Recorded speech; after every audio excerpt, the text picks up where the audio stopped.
Okay, hello. Welcome to Module 6. So this week we are looking at medicalization and how that impacts historical narratives. So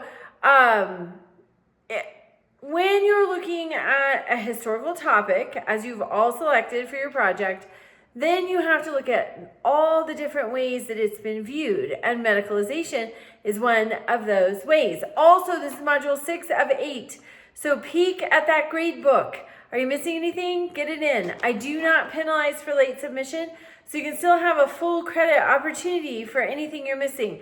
It's up to you, though, to seize that opportunity and turn it in, but also turn it in with all of the necessary parts. So, something to keep in mind. All right, this week you have a discussion, and remember, it is important to reply to two of your peers. That is two-sided. If you can talk about it, about what they have said, it just helps deepen your own knowledge and enrich the overall discussion. So make sure to do your replies. This week, the discussion centers around historical changes that your chosen topic has experienced over time.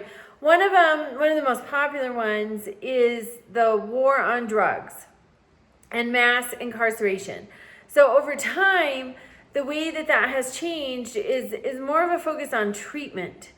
The war on drugs and mass incarceration led to prison overcrowding, depleted state funding. Here in Colorado a few years ago, they went through the code of offenses, and they took a lot of drug offenses that once upon a time were felonies, which really resulted most of the time in prison, and made them misdemeanors. That was to address prison overcrowding, but also if somebody has a drug addiction and we just throw them in prison, sometimes they don't get the services they need to be rehabilitated. If prison is always the answer, people can become institutionalized, where that's just the system they know. You know, we adapt to what we're around, and so that's the system they know. That's what feels most comfortable to them.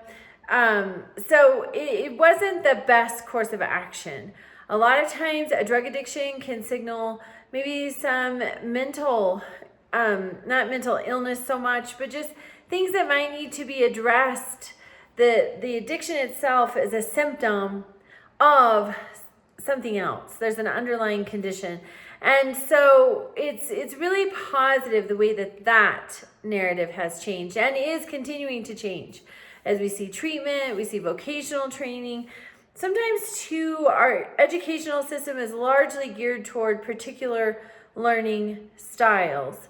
And not everybody has that learning style. So sometimes people get labeled dumb, when really it's just they have a different learning style. And so as we're learning that, we can see vocational training that really is more centered on a learning style basis. Because a lot of times people who didn't do well in school, they're more brilliant than those that did. They just had a different learning style. So we're seeing changing narratives, and in a lot of cases it's for the better. So that's the focus of the discussion. This week, your journal assignment, you are exploring how mainstream populations have viewed marginalized populations. So mainstream populations, those are the in kids, the in crowd in school. Marginalized populations, those are those on the periphery. They're a little bit different, right? But sometimes that difference is what makes the world beautiful. And sometimes that difference is an advantage. So, but you're looking at just the history of marginalized populations for your assignment.